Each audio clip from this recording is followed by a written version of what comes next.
there are some cultural things that sometimes I'm not going to accept. The dynamic of public life has its own dynamic. Yeah. Because public life gives and it takes away. What does a marriage look like from a biblical point of view? Saturday nights used to be points of conflict, as if the enemy was like, let me take you on before you go preach the following day.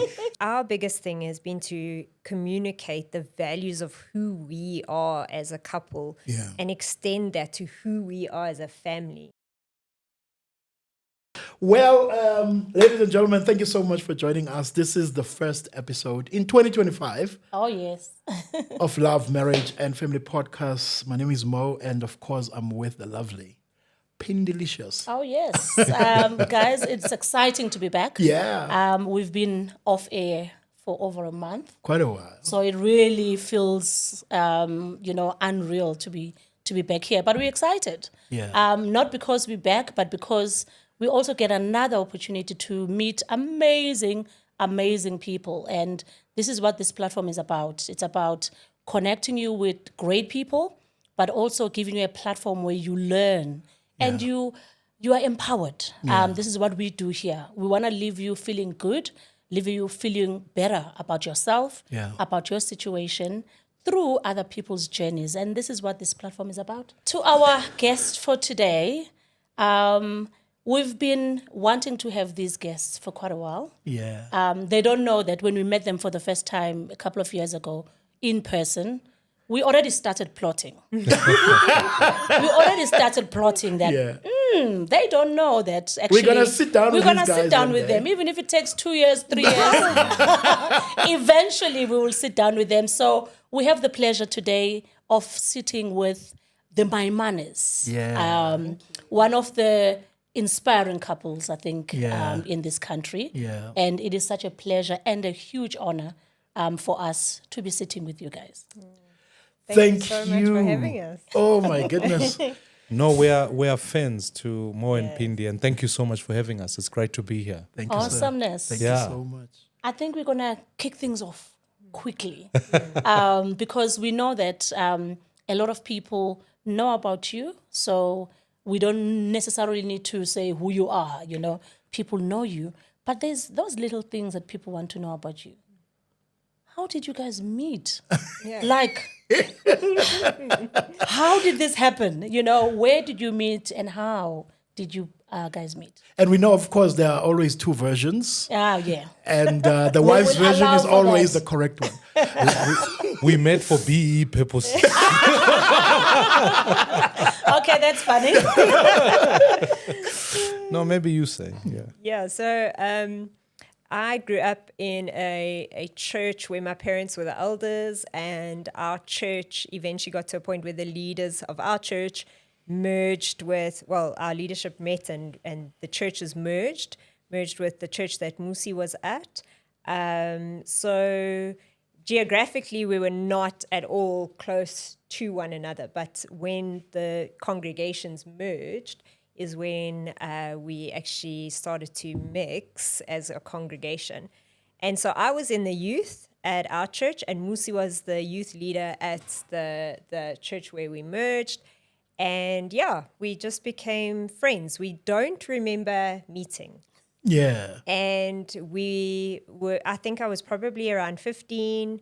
Mmusi is 4 years older than I am. And we were friends for the longest time. We were just friends. Mixing in circles, going on outings all together as youth. And that's kind of...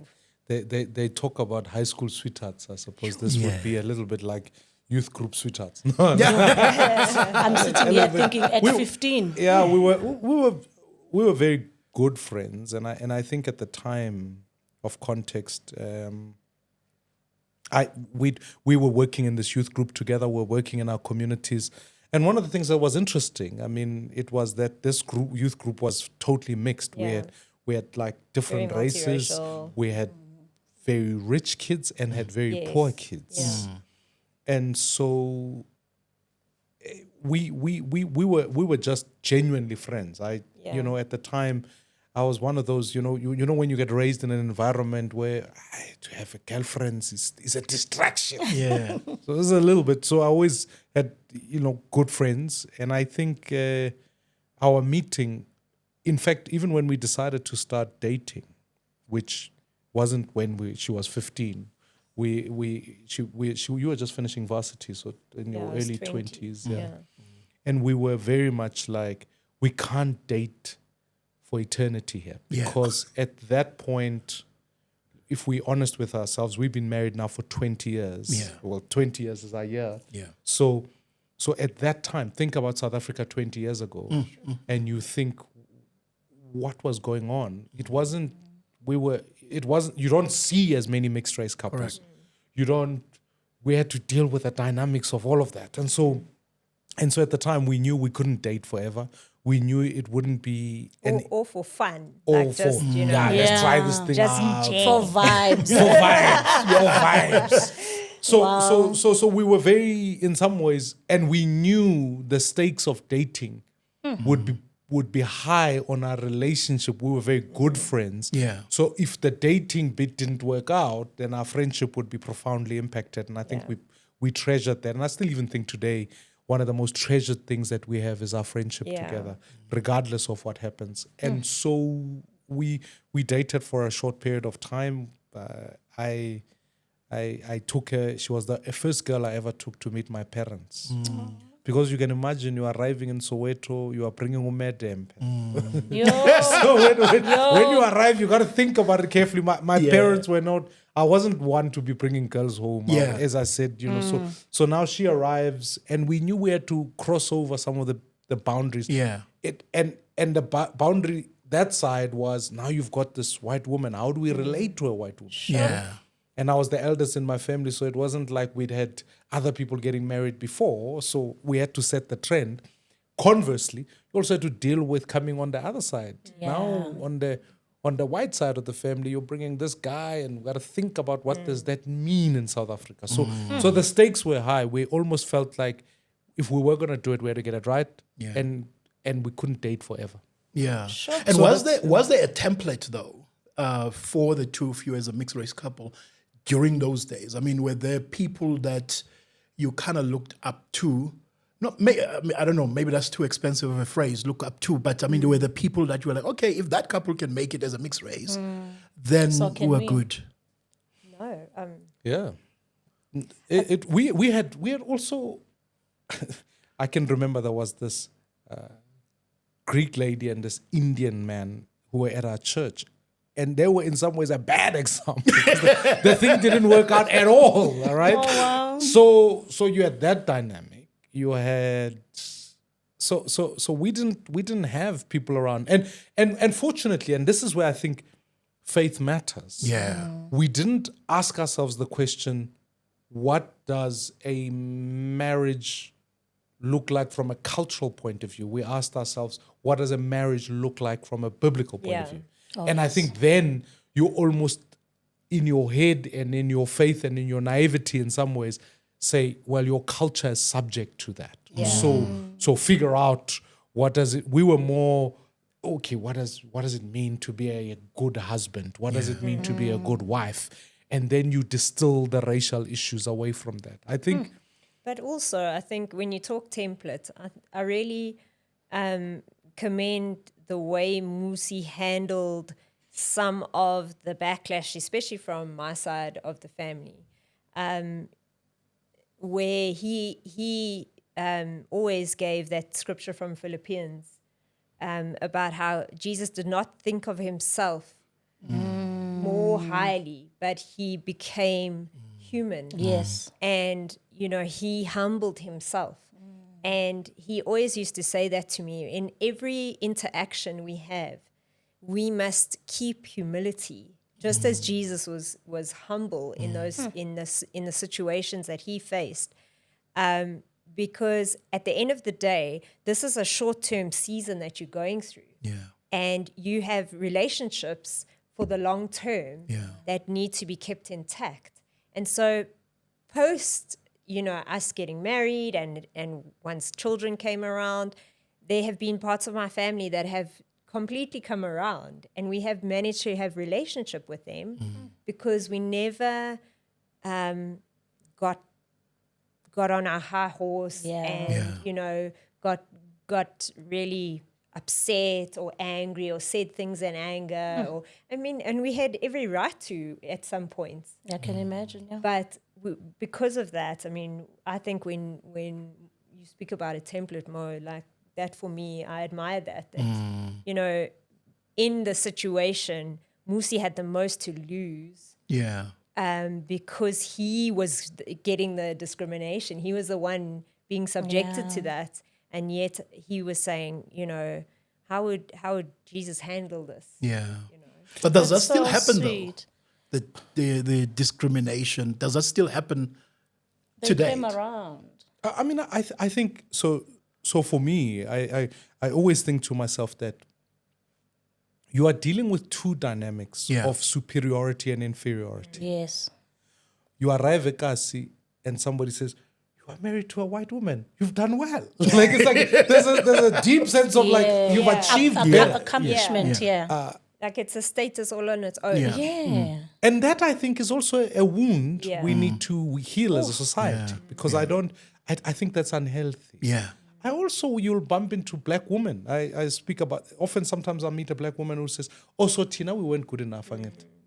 And you've also got to deal with that because it's an unfair statement to make in some ways, because I also do think that we need to heal the sense of comparing ourselves like on races and then drawing the conclusion one is lesser and the other is greater.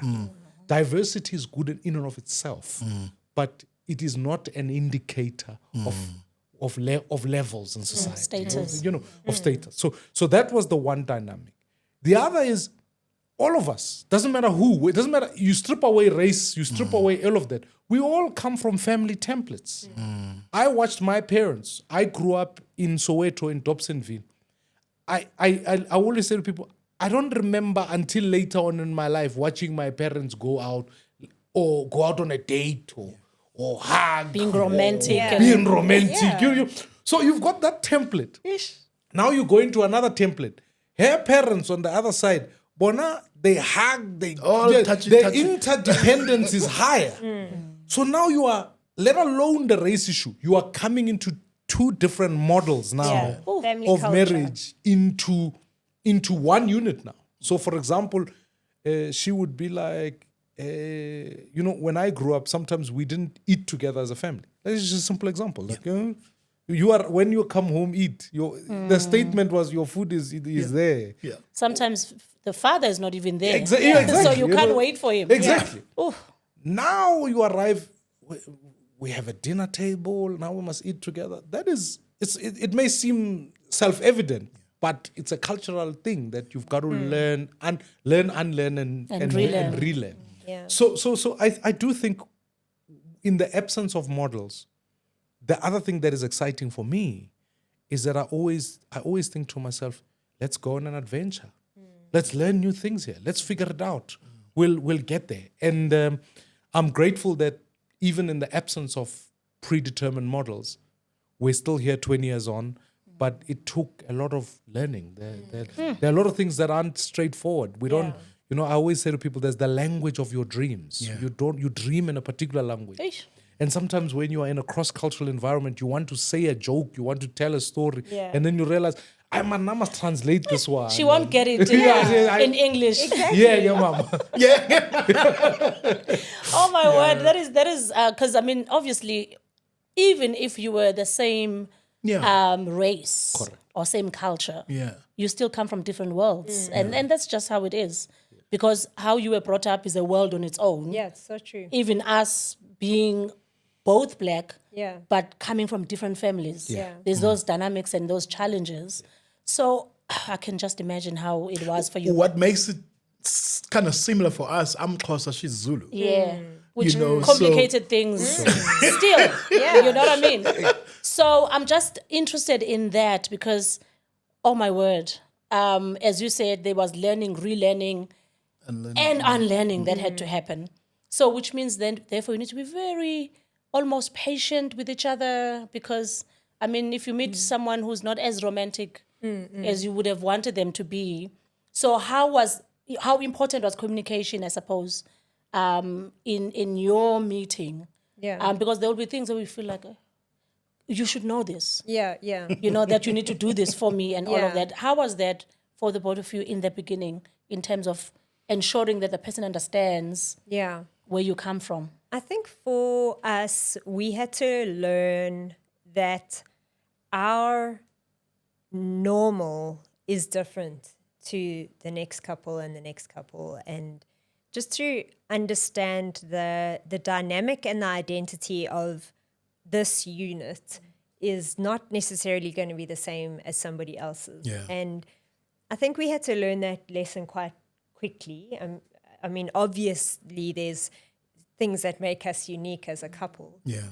But for every marriage, I think it's an important lesson to learn, because you end up comparing your marriage to those around you, or to some ideal that is never going to be reached on TV, or, you know, you have to actually look at what is our reality.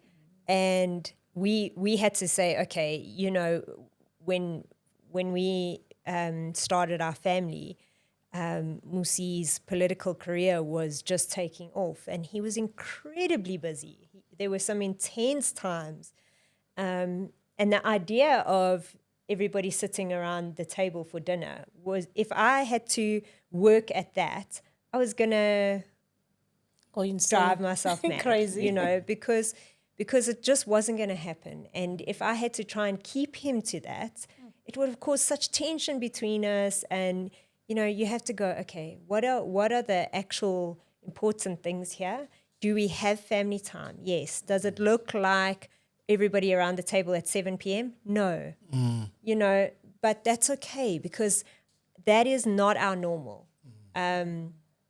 So, yeah, I mean, for me, that's part of it. Just trying to find what your unit looks like. What is normal for us?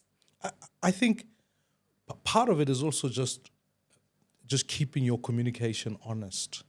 And what I mean by that is the honesty that aligns with being integrous to who you are. Yeah. Yeah. If you are going to travel, as a simple example, that is a different dynamic. If you're going to live a public life, I mean, I want to tell the story because it often, for people, particularly people of faith, you know, so you're sitting in a marriage seminar, you're listening, somebody says to you, a family that prays together stays together. Hallelujah. Passionately. So you come home, you're like, okay, we're going to pray together. That's what we've got to do. Now, we think about this as a couple. I'm a morning person. Yeah. She's an evening person. I have my prayer time in the morning. She has hers in the evening. Or she's better in the evening. So we're all different. So I say, before we go to work, because we work together in our earlier years of marriage, we're going to pray together. It was like disaster. It was I was not feeling it. spiritual, you know.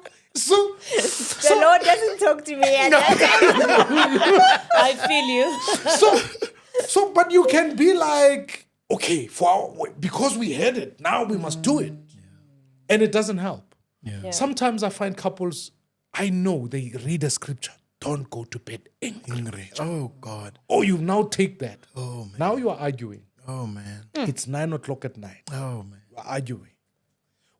For some arbitrary reason, especially when I was quite involved in church, Saturday nights used to be points of conflict, as if the enemy was like, let me take you on before you go preach the following day so I can help you out. And, you know, but you can spend your evening now 11, you are Yeah. still arguing because you don't want to go to bed angry. And you feel like you want to sleep. Hey, you know you are tired. So now you're saying stupid things to each other. You're just in jail. And sometimes I'm so grateful that, to your question about communication, when I say it's got to be honest to who you are. Yeah. Make conscious decisions to say, this works for us. Yeah. This is our template. This is what we're going to try and do because it works for us. Yeah. Now we've got kids. It's nearly difficult to go out on a date in the evening. So you know what? Go have breakfast together because that works. That works. And, you know, we've got time in the morning, and if I have late night meetings, that's what it is. That works. So along with, I would even more say, more than the interpersonal communication, almost have in your head your own rule template Yeah. that says, this is what works for us as a family. Because once you get that right, you know you are holding yourself up to your standards, not to anyone else's, not to societal expectations. Because I tell you what, we'll sometimes go to I'll never forget this. We went to a funeral in Soweto. And when we get there, my grandmother was alive then, was very deliberate about the role of what women ought to be.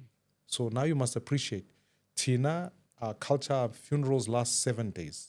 In her culture, show up in the afternoon, let's have sandwiches, the person is buried. Neither one is right or wrong, it's just different. So now we arrive at the funeral there, and we are all standing in the line waiting for food. And my grandmother came to find her in the line and said, Ntanam, let's be clear, in our family, the women are there, they are cooking, they are dishing up. Come this side. Which I thought actually in some ways was a beautiful thing, because suddenly she stripped away the racial issue. She said, now we are going to upend gender, because you are with the woman now, come this way. Yeah, but also it was you are part of this family. Yeah. It was statement to You say, are one of us. you're not a guest at this funeral. You need to be here. This is where the family is. Oh, wow. So, And we are to stick to, but we are to articulate that, like understand. These are communication points that you got to deal with, because when we were getting married, other people say, so you pay lobola, you don't pay lobola, what do you do? What do you do? I say, I'm still paying, my brother. Let me be So you pay. I'm still paying. But the other thing is the cultural practices. We had, they call it uritabile in my home, because that's a cultural practice. Yazi, my aunts and uncles came together, yazi, and they commissioned in that sense. So I do think you've got to say to yourself, what is the thing that you want to stick to? You've got to appreciate culture. You've got to appreciate that, because at the same time as all of that, there are some cultural things that sometimes I'm not going to accept, even though I've inherited them. I can't insist on them and say, okay, this is, because again, I've got to sit back and say, what works for us? What works for our kids? What names do we give them? What rituals do they practice? Where do they go? When you as a family. So it's that almost, if you like, if I were to upend the question about communication, I'd say communicate, but communicate what your values are as a family and aim to achieve those. Because if you are unclear about what works for you as a family, we could go to a family on the one side and people say, no, as a woman, you must kneel down before your husband because that's culturally what we do here. And then I'm like, I don't expect that of her. Why would I now say I'm going to import that culture and impose And bring it on here. Yeah. So I think be deliberate. Otherwise, it's a journey. Yeah, It it's a takes journey. a long time to figure all of that out. And then children come along. Yeah. Because, I can imagine when it's two of you, you've got ways of Yeah, navigating Sure. this relationship. You fell in love with each other, so you know how to handle it. So when kids came along, those beautiful babies of yours, how was that? Because I think it's one thing to have you guys as a multiracial couple, but now when there's offspring that come along, how does family handle that? How was it for you, Mmusi? I'm in a Soweto. Hey, now says this, and I'm sure Baba Biza ngabelungu even abantwana. I mean, it was. I'll be. Let me. So there were funny things that happened. The first one is, at the height of the tension before we had children, everyone warned us to say, your children. Look, when people are trying to say they don't agree with you as a couple because you are mixed race, they use a different argument. They tactically say, your children are going to suffer. Don't put your children through that. And I remember at the height of attention once, I looked at Natalie's parents. I said, you are one day going to walk around a shopping center and you are going to have grandchildren that don't look like you. And that's a fact. Yeah. That is, at least, you know what I mean? So you're going to have to navigate through that. That's life. I mean, there's still, Natalie will walk around. There'll be some people who will ask her, so are these yours? Do I look like a woman who just walk around with children? I've been asked before, when did you get them? You know, Can't they to their ages or something? you know what I mean? So and then on the other side, I remember I'd come home and I'd say to my sister, my children must come here and you must speak to them in Tswana. Yeah. You know, in my home, my mother's Xhosa, my father's Tswana. You could literally be sitting around and everyone could be talking Xhosa, Tswana, English, everything. At the same time. Yeah. At the same time. So my sister looks at me, and she at the time was married to just another black South African, Mmusi. So Yeah. their kids, naturally, I'm expecting ukuthi mabakhuluma isiZulu straight up. She says to me, and then who are your children going to speak to? This is what you're talking about. This is one of the things that's become hard, is that sometimes now you want your kids to be brought into a context where you can say to them, speak to them in your language, because that's what I want. Yeah. And then because education and all sorts of things, you find now the language, the medium of communication amongst all of them is English. English. Because that's what's happening. And it's one of the things that I personally, if you say to me, what are some of the harder things? That's one of the harder things, because sometimes you can lose language. And you as the father, at least because I was traveling so much, my daughter is Khalaletso, my eldest daughter.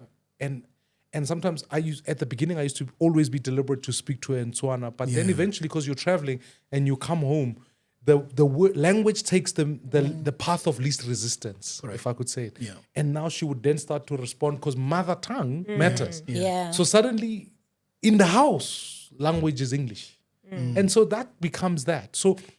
And your sister's point was that even her own children Even her own were kids speaking speak English. Okay. So I do think part of, if you were to say to me, one of the things that I've got to try and get right, and if another mixed race couple was sitting here, I'd say to them, work harder on the language thing. It's much harder than what you think. It's because the ecosystem it doesn't always support it. You don't send your kid, especially Doesn't as you move allow. up the income level. Yeah. You don't send there isn't a nursery school as ofundisa abantwana bakho in a language, Tswana or whatever. Yeah.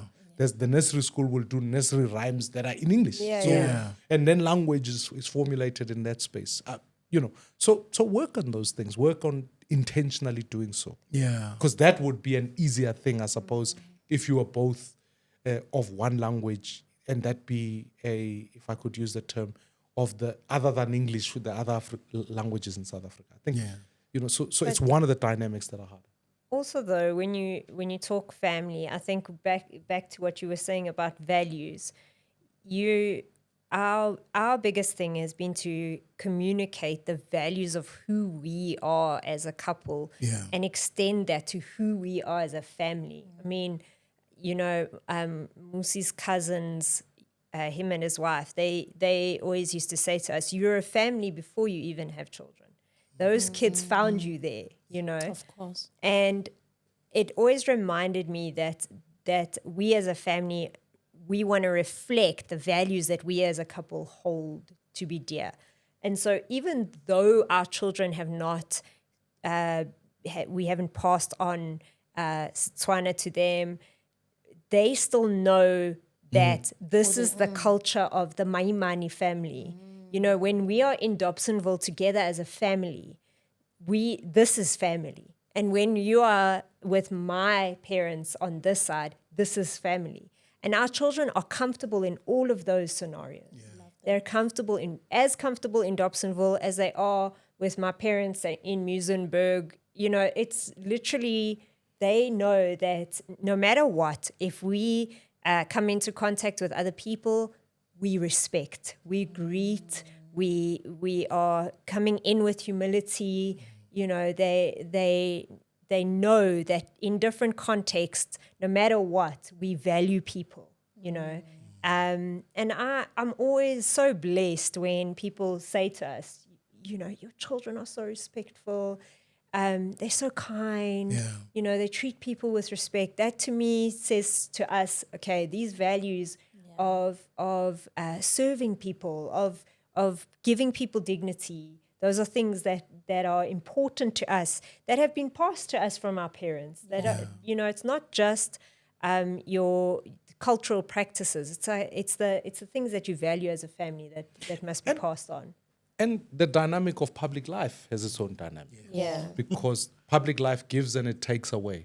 It gives you certain privileges. I accept that point. Yeah. But it also takes away certain privileges. Yeah. You go, I speak about my daughters and my son, but my eldest daughter lived with me when we would go out in public and people would insist on taking pictures and all of that. And eventually she was like, no, I'm not going out with you anymore. So, it's taken away that. So now how do we fix? But it also has given them other privileges. You can go to a sports game and I can say to them, we'll end up on the field talking to the players, which other kids wouldn't have. Yeah. And that was one of the advice we were given is as a young couple to say, whatever it takes away, you as a parent must also compensate for it, not out of guilt, but out of saying, this is something another child wouldn't get, but you get to have it. And so we were intentional about those things, but we must accept that at the same time as that, I always say, mina ngikhule ngamateksi, bona the only thing they know is airplanes and all of that. So I've got to be clear that whilst I don't want them to prosecute my own battles, I also want them to live out their lives and their purpose and where they are at. And I celebrate. There are moments I see them interacting in a school context and all of that and succeeding and owning that space.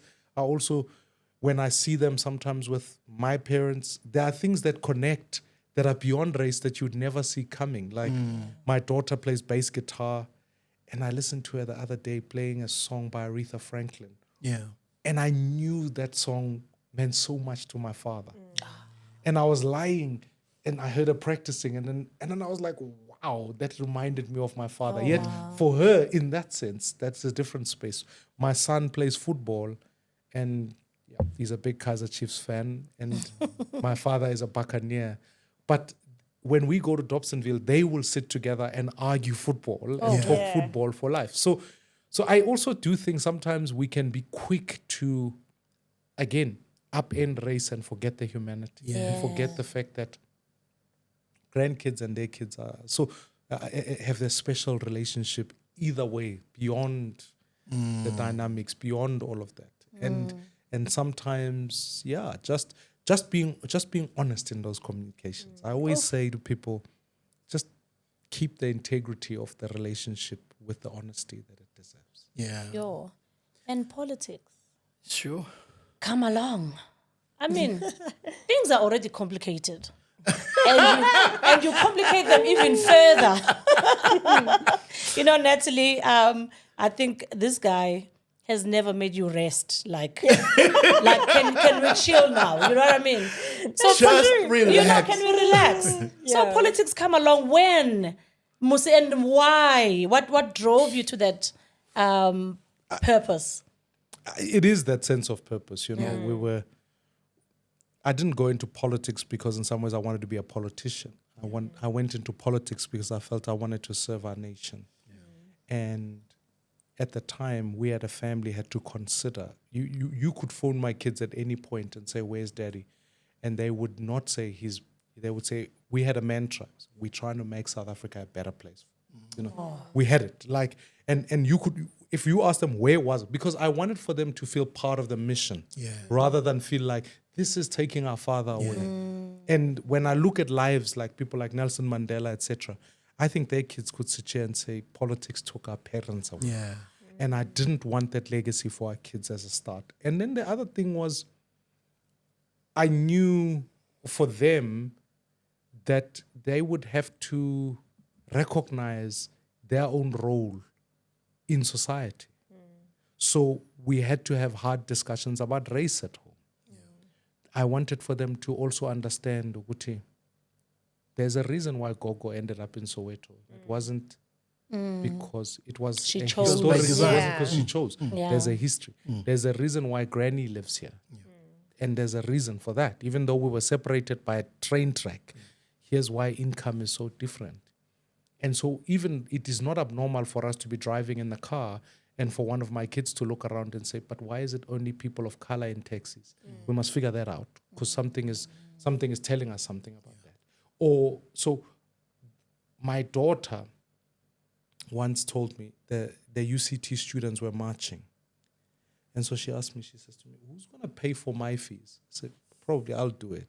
She says, who's going to pay for those students' fees? So I say to her, I don't know, I suppose. It's why they are marching. So she says, of course they must march because fees must fall. And then I was like, but I didn't get her into that. Yeah. She, of her own volition, realized that they're fighting for something there. So yeah, it has its own political dynamics at home. It has its own issues at home. But I think, to me, the short answer to the point about politics is that, and still today, it remains true for us as a family. May we never enter politics to become politicians. May we seek out the best ways to serve our nation. Because for them, it may not be formal politics, as in parliament, as in public life. But I want them to, if they were running a business, realize that there's something of an injustice if the person who cleans the floors of the business is not paid properly. Do you know what I mean? It must. Whatever they want to do, they must know why they want to do it, for the sense of justice and purpose. Because if you don't, I think for us as a family, if I was to sum up what is our story is we've been on this mission. And sometimes, whatever the difficulties may be, we never, I've at least always thought, never try to underplay the mission. We are, as a family, on a mission. Whatever it is, get on a mission. Get on the purpose that you are set out to do. So that even at school, whatever they're doing now, they must know there's a justice component they must fight for. And fight for whoever is left out, they must fight for it. And we try and instill that in our kids. And so much so that if we go into like a store, a Pick and Pay or whatever, and they see a person who's cleaning the floor, I always tell my kids, honor that person ahead of even the president. One day they'll meet the president, but they must honor the cleaner, because it's easy to, if you like, worship the king. And sometimes you neglect society. And it's the unseen people. That's why we are, my kids know. In fact, even my son knows, even from a discipline point of view, you touch your sister, I will, you'll be 5 to Jesus. It's not because I don't think kids, they are 19 months apart, that oldest 2 and then the little one is 4. It's not that they're not going to argue. Of course they're going to argue. But I want him to know that he must never feel it within himself to lift up his hand against a woman. Because if he's never seen me do it, if he learns to do it to his sister, I'd be worried that he might do it elsewhere. So it's raising your kids consciously, knowing there's a societal issue about gender-based violence, there's a societal issue about racism, there's societal issues about income and inequality.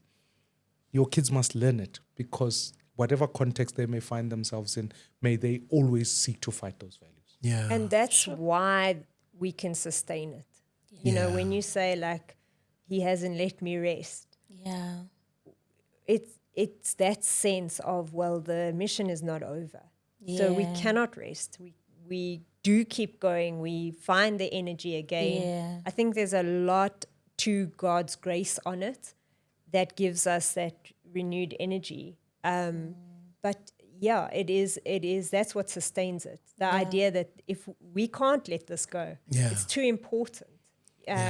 So yes, there are a lot of sacrifices along the way, but we know for what we are sacrificing. And it's not an individual, I think what I'm taking there is, it's not an individual sort of purpose. It's a family purpose, which is amazing.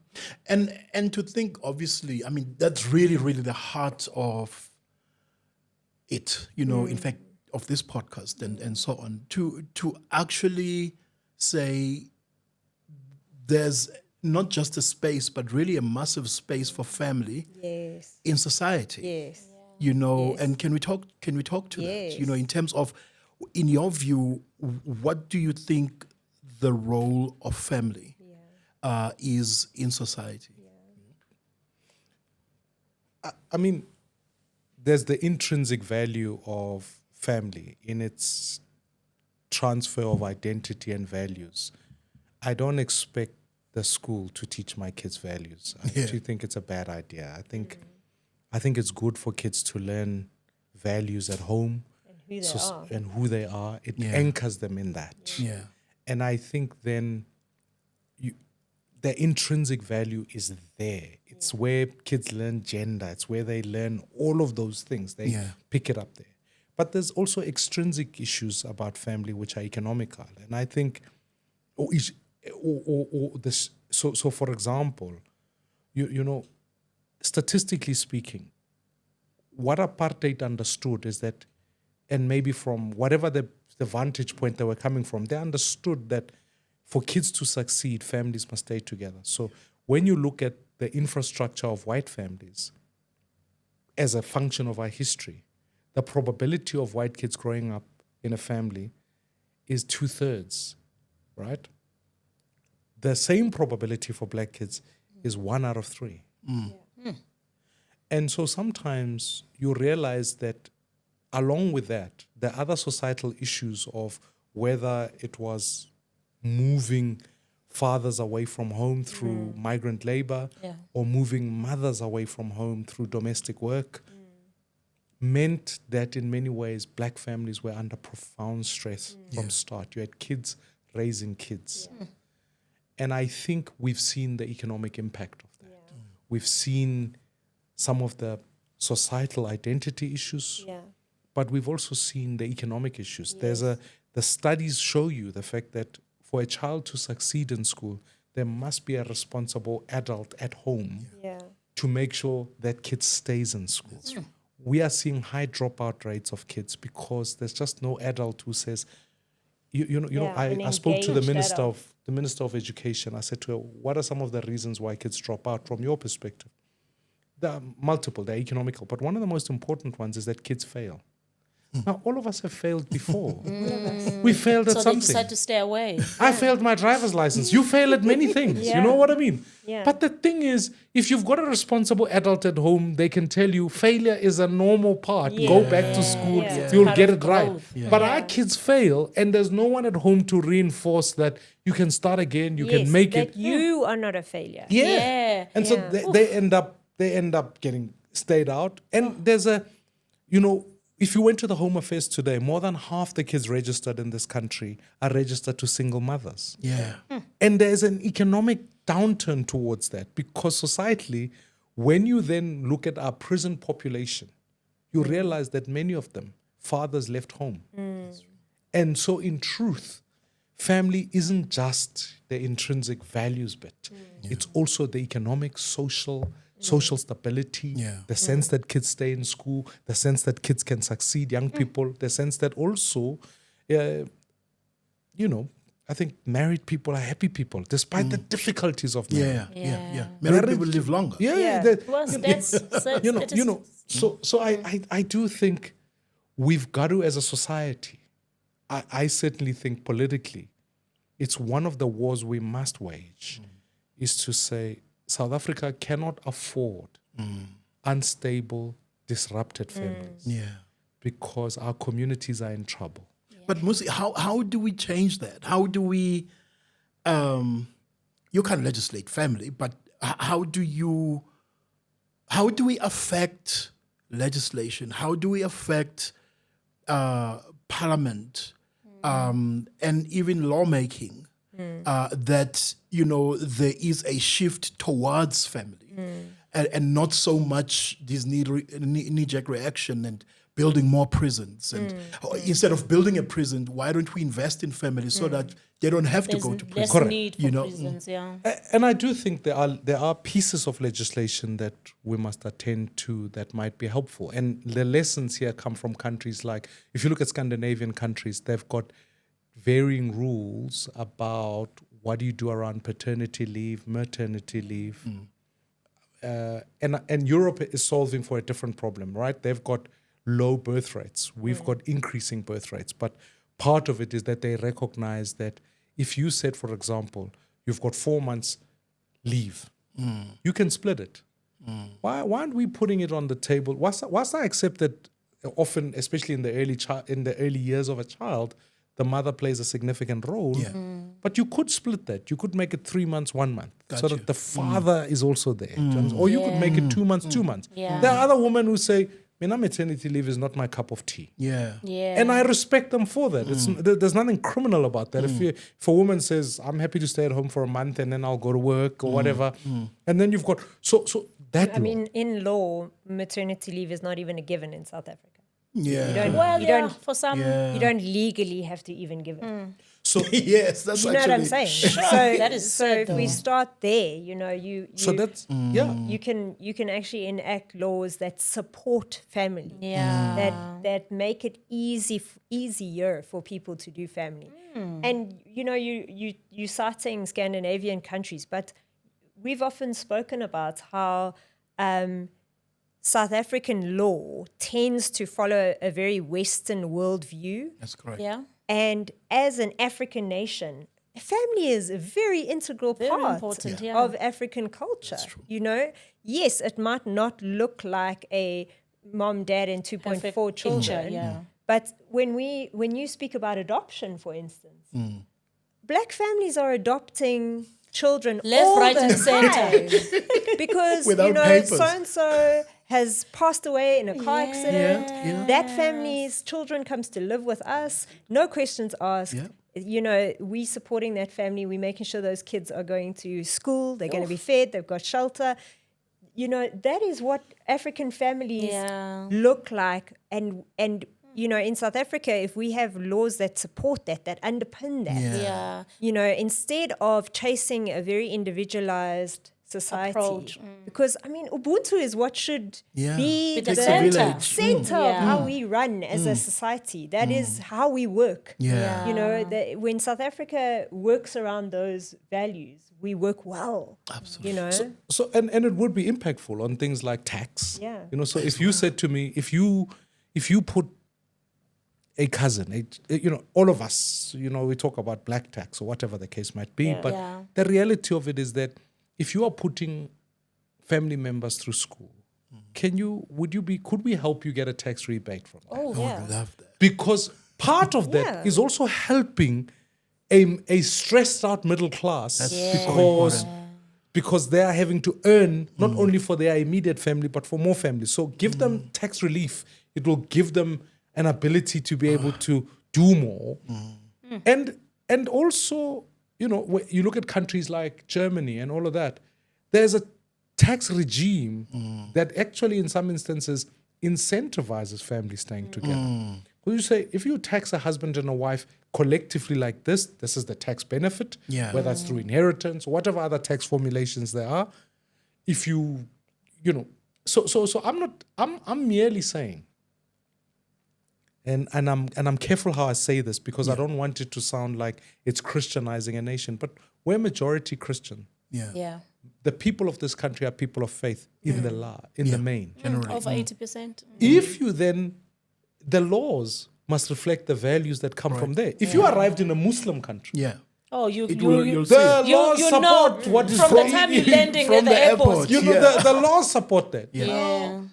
Yes, Christianity, the religion, Yes. in the wrong hands can has have its its flaws. own difficulties. Yeah. You can have apartheid, Yeah. for Yes, example. exactly. But also in the right hands, it can be honoring to families. That's Yeah. good. We should be aggressive. Our mining towns Yeah. historically were the original sin in some ways of disrupting of families, because where there's a mining town, that's where the hostels were, and that's where men left women elsewhere, Yeah. Yes. come and live in a hostel. You'll remember part of that was how we had to look at the spread of HIV Yeah. and AIDS, Yeah. Yeah. because men were just living in a hostel. Yeah. Now we can't socialize and say Mzinwez and Sizwa, No. because hostels are part of our culture. They're not. They were disruptive. Yeah. So create laws that say any mining town Yeah. must be supported by municipalities Yeah. that build households, although households that make sure families stay together. Yeah. Yeah. Because you are solving for you are correcting a historical injustice, Yeah. but you are also making it possible for Gotta families to stay together. rebuild. You've got to rebuild the structure of Yeah. society. Yeah. I think we forget that Verwoerd was a Sorry. He was a professor of psychology. Absolutely, yeah. By the age of 26, that guy knew what he was doing. It's not just like willy-nilly that he was. Yeah. So we have to be purposeful Yeah. about reconstructing and building, so good. rebuilding the fabric of society. We can't just let it go and expect it to recorrect. No, it can't. It doesn't. I mean, even if when you think about it, I'm glad you mentioned the hostels, because I think for me, this is when this idea of having multiple partners, Yes. was born. Because when your wife is in the rural areas and you are in the city, chances are you're going to get somebody in the city. You know what I mean? Yeah. And obviously, which will spread, HIV and all of those things as a result. I mean, I was shocked. I often have attended in Marikana, post the tragedy, you attend some of the memorial. Yeah. And when you are sitting at the memorial, you hear of the widows. And then when they ask the question, where are the widows? Some of them are in the Eastern Cape. You're like, but the tragedy took place in the Northwest. Exactly. Why are the widows in the Eastern Cape? It tells you that these were split families. Yeah. Yeah. And so for me, there is an economic justice issue that harks back to how we correct families. Yeah. And then the only other thing I would equally say is that as a country, one of the things we haven't done, this is where when you look at America, and I'm not saying all things are good in America, Yeah. but Americans realize that the White House is symbolic as a command center for what society must look like. It is where values also, the first family. That's why they have the, first family. Because they are communicating to society that this is how we see society. And sometimes there are things that are going to happen in your country that are beyond the law making of what the president does. Yeah. It must hurt you when there's a rape, not because you think that that's a crime only, but because that could be your wife, your daughter. And so you respond differently as a leader. Now, in South Africa, when we think about the union buildings, we think about Mahlambandlovu, we think about the office of the president, we haven't always been served to see the first family. So that society says, that's the first family there. And We look know up who the to. first lady is.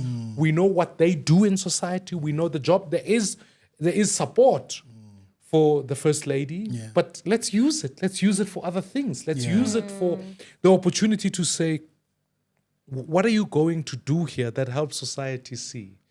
Because it will have other conversations. I would love to see a society upon which, we don't talk about poverty.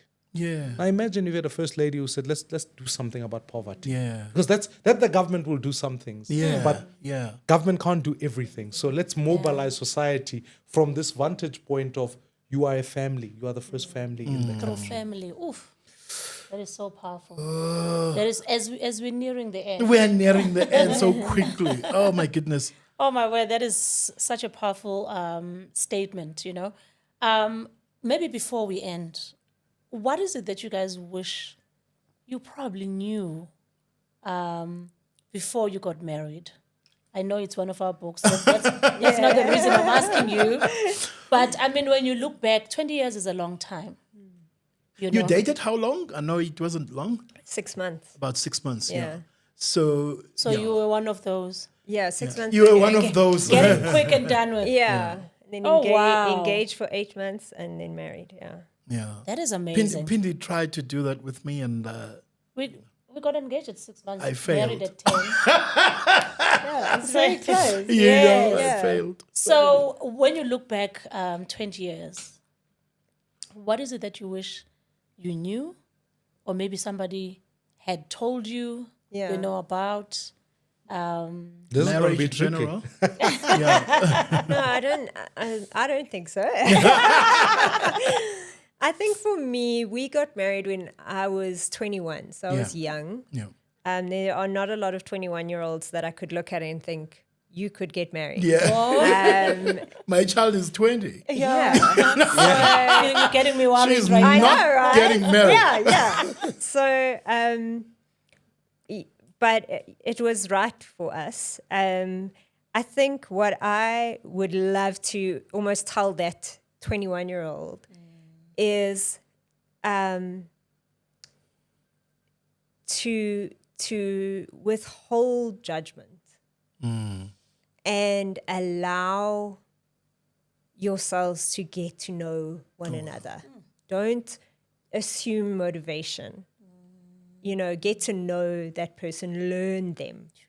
I think it has taken me a very long time to get into that space of just going, you know, don't keep trying to make things the way you want them to be. Rather, learn where you are, learn where you're at, and understand that you as people change, you grow, you know, I as a woman am a very different 41-year-old to 21. that 21-year-old, and have just been able to sort of grow into certain things and leave other things behind. And there's a maturity, obviously, that comes with all of that. And you kind of wish you had that maturity back then, but you know, you can't. It's life's experiences that pull you through. But for me, that's what it would be. It would be that, you know, I think a lot of young women and women in general have got very certain ideals about marriage, about their partner, about the way he must treat me. And you can be so busy trying to make that ideal a reality that you miss the person. You miss this man that's next to you, that you get to journey with, that you get to learn, that you know, I wish I'd given more grace. That is beautiful. I think for me it's maybe twofold. Marriage itself is part of an ecosystem. You yourself are not going to be everything for your partner.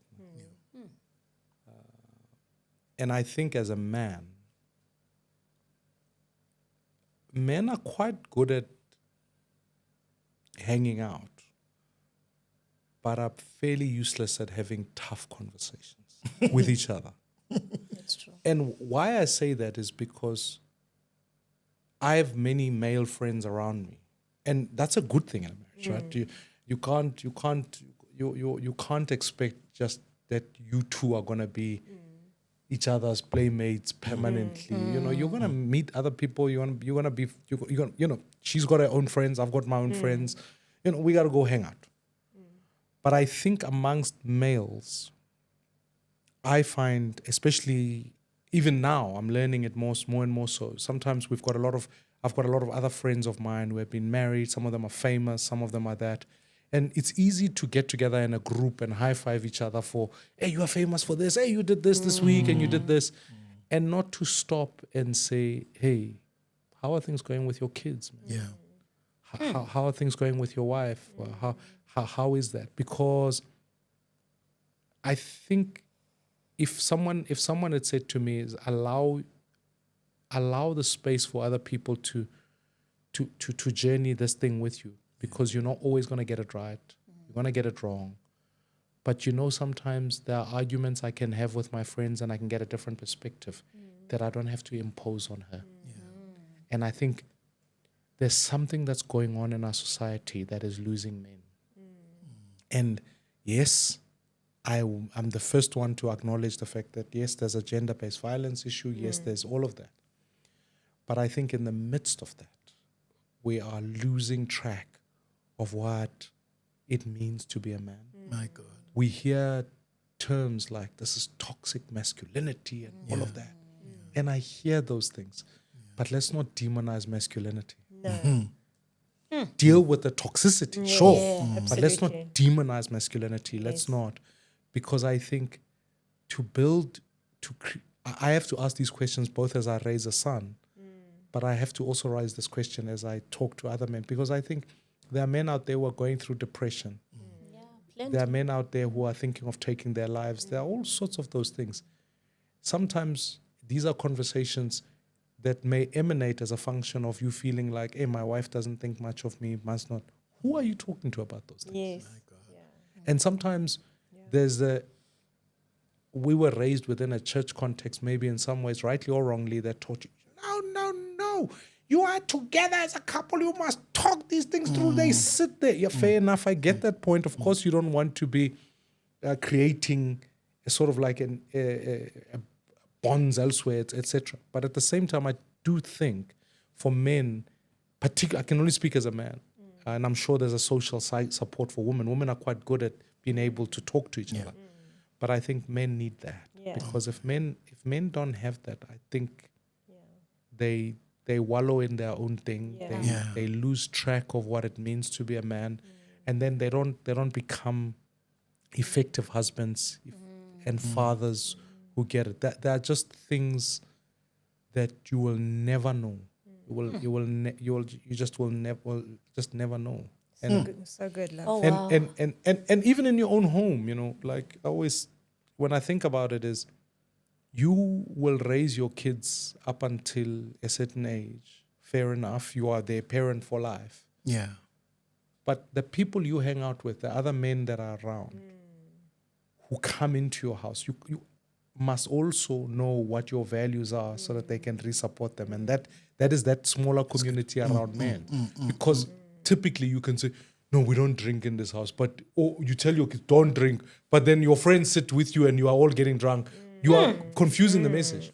Like I've got to say to my friends, guys, actually for my son, Daniel, this is the kind of man I want him to be. Yeah. And I ask you to reinforce that. Yes. But it takes conversations outside that are not happening. And I worry that we don't always create that community. I think if I knew something today, would be that I wish I could tell women, don't marry a man and ask him to be your wife. My God.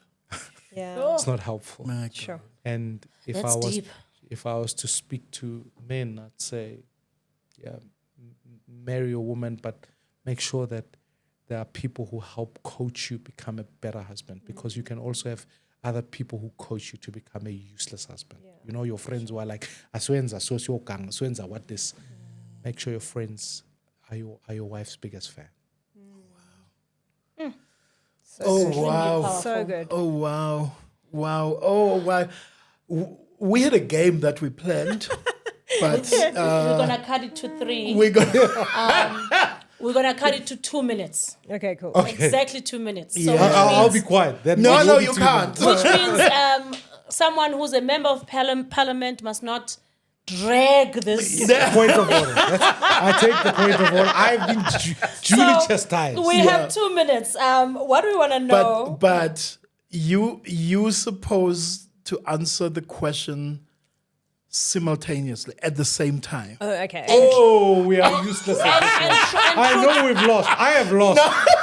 And truthfully too. Yeah, Yes, at the okay. Let's same go. time. Let's go, Mo. Let's go. Let's go. So all eyes on me, Yes. right? Not to each other. Not to each other. Right? Okay, the first one. All right. So between the two of you, and you can answer by pointing or whatever. Sure. Right? So between the two of you, who apologizes first when you've had a... She does. Yeah. At least you're honest there. Right? Yeah. You're not trying to take the glory. When you are married to someone like me, what is that love?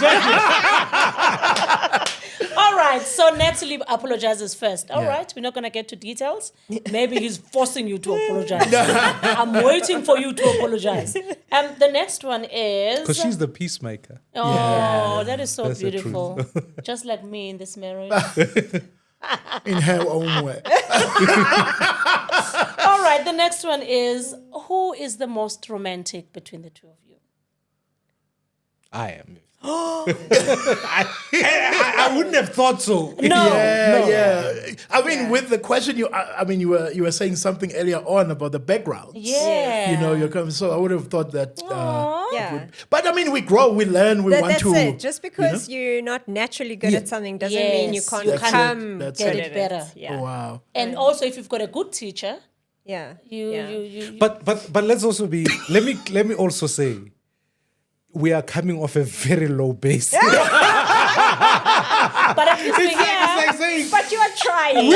which countries have a high GDP? And then you say South Sudan. Why? They come from a very low base. This is a very low base. That is so true. No, but good thing is you here. Yeah. Yeah. All right. There's a long list, but this is the last Last one, one. right? Who is the strictest with the kids? Well, I would, yeah. For real. Mmusi, when we see not Mmusi sure. on TV, Mmusi is naturally a Democrat. You know, that person. That's true. Like, You're you know what I right. mean? And you can Absolutely, tell Mo, yeah. this is not staged. This is Yeah. this guy really he is. is. You know what I mean? Yeah. And Mom, I really. I would have thought if you Natalie. said it's you, I would not have believed it. Yeah. I truly would not. But somebody's got to give direction here. You know? So Natalie, you're stricter. Yeah. Yeah. Well, I used to be a teacher. Yeah. okay. No. Okay. Yeah, Okay. I think you've that's said it my all. background. And now that our kids are getting a little bit older, our eldest is 14, and then the next one's 12, and then we've got a 4-year-old. I am learning Yeah. again more grace, To relax it a bit more. a little bit more relaxed, allow Yeah. these personalities to grow. Yeah. Because you can stifle with rules. You know? Yeah. That's true. I want compliance. Yeah. But you don't actually want that in your children. No. No, You no, no, want no. adults who are empowered, who Yeah. are able to do things for themselves, who can problem solve and not just obey, who can stand up against authority if they feel it's wrong. You know, Yes, and and not challenge just it. blindly Challenge things, go yeah. with it. So Yeah. so I'm learning that as well. But Yeah, that's hard. yeah. This has been so amazing. I Lovely. wish we had more time. Yes, But thank thank you, you so guys. much. I think after this, our audience has probably kind of understood you guys a little bit A little better. bit better. You know what I mean? And But also thank you getting so much. also got to know you as well because we only know Mmusi and we only know one side of Mmusi. Yeah. You know, so the idea about getting you guys together, Yes. it was not so much about, you know, the political career. And we really are interested in the family and how that works, how that dynamic and how is that managed and so on. We didn't get to ask the question about, you know, Mmusi is not, I mean, especially during election season, you're going to find a lot of people who throw mud and who throw stones. Yeah. And I would have wanted to know, how do you take that? Yeah, yeah. You know, when you are on Twitter or when you are anywhere on whatever platform, are you even on Twitter? You know? Not anymore. Thank you. That's a good decision. Yeah. Not anymore, Just for but- my sanity. You still want to live a long life. You know Yeah, what I mean? Exactly. But guys, thank you so much. We're not very Thank active you. there either. Thank so. you. We Yeah. cannot stress enough how Oh, yeah, man. beautiful this has been. It's And been we really wish you guys enjoyable. everything of the best. Oh, man. As you journey as a family in your quest for a better society, Yeah. you know, a better South Africa. And we truly, truly appreciate you. Thank you. We cannot wait to see you a few years down the line when South Africa being is a being better that place. first family. Oh, thank you. Being that first family, you know? Thank you, Mo. Thank you, keep what Fendi. you're doing. Thank you for having Yeah. us. I found this in and of itself just that we don't talk enough about family. Yeah. I urge you, never stop, because Thank you for what you're doing in this space. our country desperate for it. We are desperate. Yeah. So thank you, and thank you for modeling it. Thank you for modeling it. Yeah. Thank you so Thanks, much. guys. Yeah, thank you so much. That was our app, our first app in season 2. And we hope that you not only just enjoyed the episode, but really there are a couple of gleanings, you know, things that you've gleaned and maybe even apply to your own family. Because, you know, this podcast exists, you know, not for any of these reasons, you know, about tearing each other down and all of that. We really exist to build. And we hope that you've been built. We hope that you can recommend the channel as well to other people. And thank you for the subscriptions. I mean, you know, Keep thank you for the subscribing. keep subscribing, you know, so that you may be abreast of on what is happening and who we have and the kind of conversations that we have. And thank you so much. Goodbye. Have a great week. Till then, next time.